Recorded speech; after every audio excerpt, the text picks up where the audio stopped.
children, welcome to a new episode of Great in Chemistry. Today we will discuss chapter 2 Acid, Bases and Salt. Okay, from this lesson we are going to see how do metal carbonates and metal hydrogen carbonates react with acids. So this is our topic. How do metal carbonates and metal hydrogen carbonates react with acids? For example, sodium carbonate or potassium carbonate or potassium hydrogen carbonate. How does it react with an acids like hydrochloric acid or sulfuric acid or nitric acid? Okay. Now, for explaining this topic, we'll see an experiment first. Okay. So this is an experiment between sodium carbonate and dilute hydrochloric acid. So metal carbonate we have taken here is sodium carbonate and the acid is dilute hydrochloric acid. Okay, both are taken in a test tube. Then the test tube is connected to a thistle funnel. Okay, and then also a delivery tube is inserted in the test tube. So this is the delivery tube. Okay, this is the delivery tube, so that you can collect any gases which is coming through the test tube.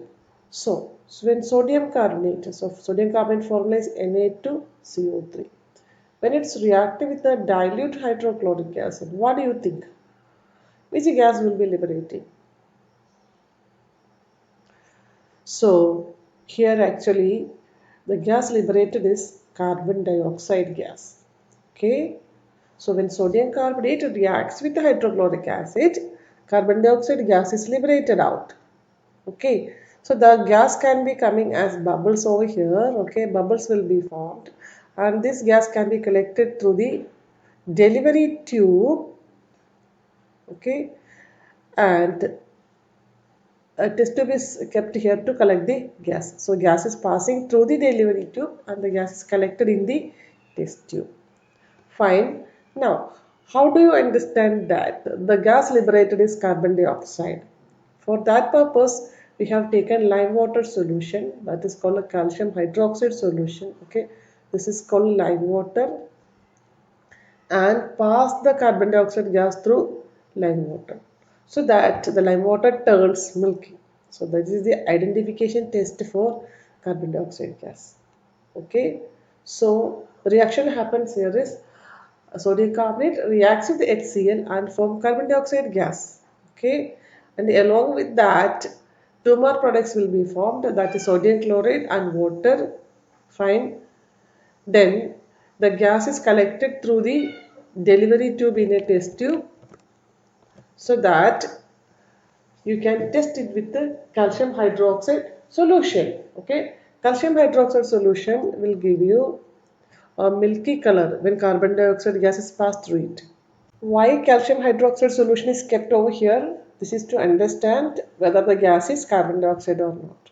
Okay, so this is the identification test. Lime water can be used for the identification of carbon dioxide gas. When carbon dioxide gas is passed through lime water, it turns milky. Now, look at the reaction happening between sodium carbonate and HCl. The first product will be carbon dioxide gas, which can be identified by using lime water. Okay, and as I told before, sodium chloride and H2O will be formed. Even though sodium chloride is solid compound, it cannot be precipitating out. Why? Because it is soluble in water. Okay, so that it is forming as an aqueous solution in the test tube.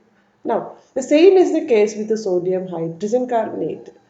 When it reacts with the HCl, carbon dioxide, sodium chloride and water will be formed. So both the reactions are same. Now, on passing carbon dioxide gas through lime water, the reaction happening is calcium hydroxide plus CO2 will give us calcium carbonate. It's a white precipitate which is appearing like a milky color. Along with that, water will be formed. Okay. Now, we are just thinking that we need more white precipitate so that we are passing more carbon dioxide gas through the lime water. Then what will happen that time?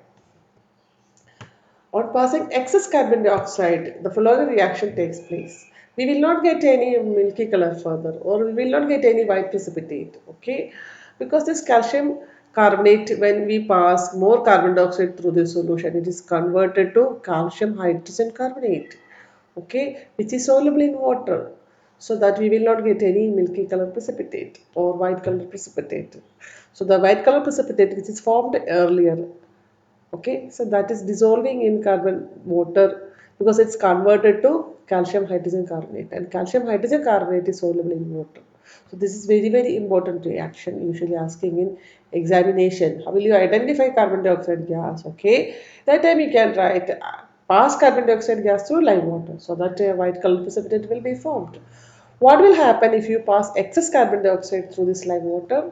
So calcium carbonate formed will be converted to calcium hydrogen carbonate or calcium bicarbonate, which is highly soluble in water, so that the milky color will disappear. Okay. Now, what we can conclude from these reactions? Okay. So metal carbonate or metal hydrogen carbonate reacts with an acid. Okay. Metal carbonate or metal hydrogen carbonate. Okay. Reacts with an acid, so that a salt, carbon dioxide and water will be formed. Okay. So this is the reaction between metal carbonate or metal hydrogen carbonate with the acid. And the carbon dioxide can be identified by passing it through lime water, so that lime water turns milky due to the precipitation of calcium carbonate. And when you pass excess carbon dioxide to the solution, calcium carbonate will be converted to calcium hydrogen carbonate, which is soluble in water, so that the milky color will disappear. Okay, thank you children for watching the video. Bye bye.